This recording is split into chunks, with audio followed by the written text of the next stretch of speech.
Hello, my second grade scientists. Okay, so we are going to be working on our improvements to our hand tool and testing that out. So if you did some improvements last time, great. I love it. Continue improving. There's always room for improvement. Okay, so how many of you have heard of Thomas Edison before?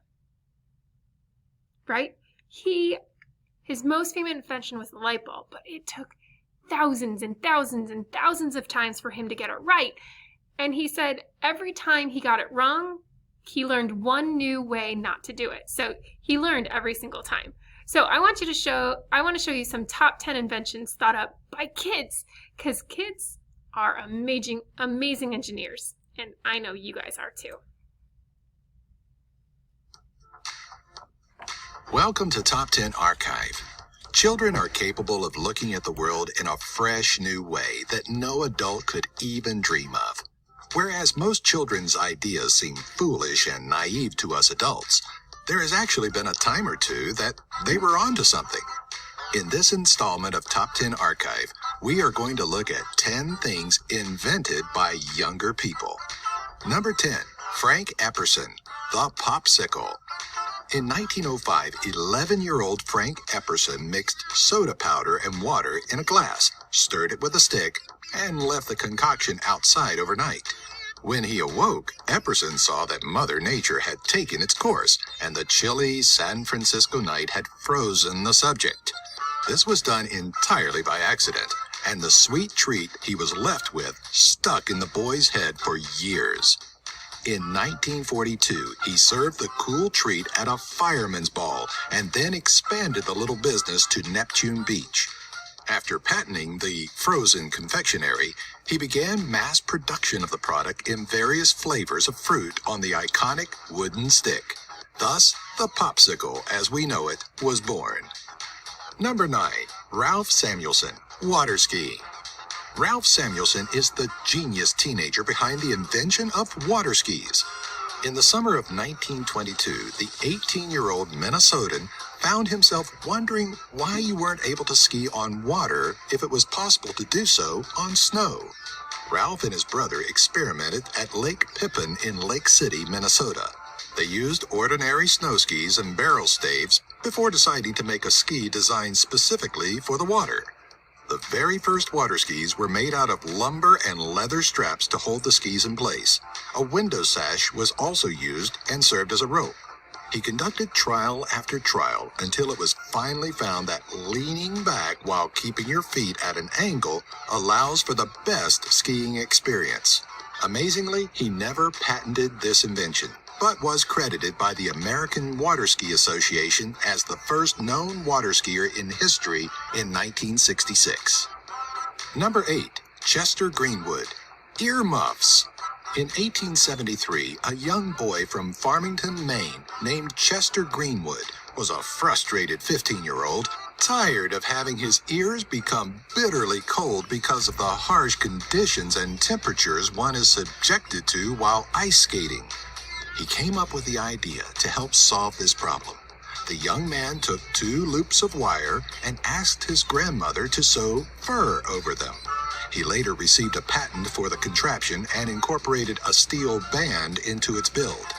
The entrepreneur opened his business, Greenwood's Champion Ear Protectors, one that would prove to be very successful. The product was supplied to U.S. soldiers during World War I, and because of these things, Farmington has become the earmuff capital of the world, and the town puts on an annual parade on the first Saturday of December, celebrating his honor. Number 7, George Neeson, Trampoline. Trampolines are an excellent way for kids to get some exercise and have fun at the same time. This wonderful invention was thought up by George Neeson, who took gymnastics throughout his childhood. One day, on a visit to the circus, he marveled at the fact that trapeze artists were able to perform amazing stunts on safety nets that would give them a bounce. At just 16 years of age, he began working in his parents' garage to construct a bouncing gizmo that he had thought up in his head. And by age 20, in 1934, he built his first prototype with the help of his coach, Larry Griswold. He took it to a summer camp where he was employed, and, of course, all the children fell in love with it. He began selling them mainstream and trademarked the name Trampoline for it from the Spanish word for diving board, el trampoline. It took some time for sales to pick up, but they soon did, and it was even marketed as a military training tool. Number 6, Spencer Whale, Kid Care Riding Car. Although teenage inventors are quite rare, those under 7 are almost unheard of. Spencer Whale is the youngest inductee ever into the National Gallery of America's Young Inventors. What he did was come up with the concept for the Kid Care Riding Car. During a visit to the hospital in 1998, Whale noticed just how hard it was for children to play and have an IV in at the same time. It just wasn't an enjoyable experience. He decided that a toy car must be built that would specifically house a sick child and their IV without it interfering with their fun. Number 5, Louis Braille, the Braille alphabet. Quite a few of you may have heard of Louis Braille. At just 3, he lost his sight in an accident, and it was never restored. Courtesy of books the school was blessed to have, Braille was taught to read by tracing large raised letters with his fingers. However, this was far from sensible, and the books were extremely costly and very bulky. Since they had just 14 books, due to the expense, Braille became bored very quickly. Using some of his father's tools, the teenager created his own alphabet, which consisted entirely of just 6 dots. This was so much more compact than the bulky letters and easily readable after learning how the patterns worked. Not only did he do this while blind, he did it at the age of 15. Number 4, Philo Farnsworth, all-electronic television. Several inventors made contributions toward the invention of the television, but the idea for the world's first all-electronic television was invented by a 15-year-old named Philo T. Farnsworth. He was born in 1906, and despite it being such an archaic time, was fascinated by mechanical devices, more specifically those that required electricity to operate. In 1922, the young lad presented his chemistry teacher with an idea he had for an image dissector vacuum tube. This would replace the method at the time of mechanically scanning an image through a spinning disc with holes and then projecting it onto a screen. After a short hiatus, he got back on his feet in 1926, and with the financial support of some friends, Farnsworth got back to working on his dream and created the first all-electronic television.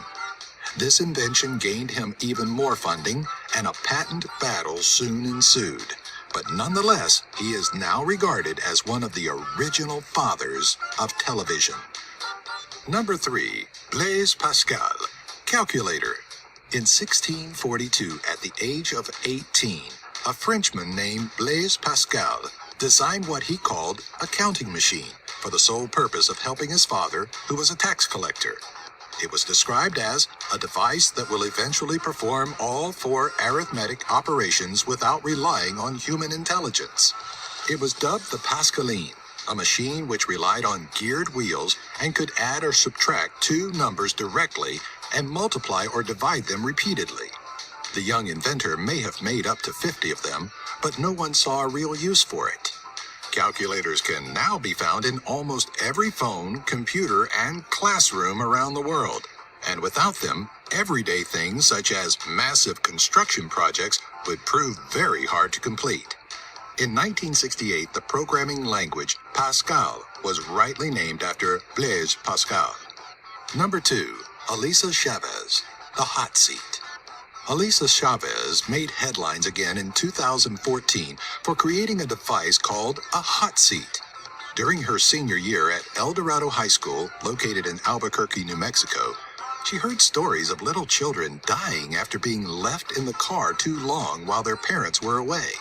Thankfully, most of these cases were accidental, but still a terrible tragedy and loss. The hot seat was invented as part of her 8th grade science fair project. She acquired a patent in 2012 and has been working with engineers to perfect the design and schematics of the technology, as a news source points out. By having an electronic sensory pad on your child's seat or carrier and simply syncing it to an app installed on your phone, if you walk more than 40 feet away from your child, 3 alarms will sound, one of which will be a notification sent to your cell phone, another to your key fob, and the last sets off the car alarm. This life-saving invention has yet to become public and still likely needs work, and of course, funding. Number 1. Jack Andraka, Pancreatic Cancer Nanotubes Test.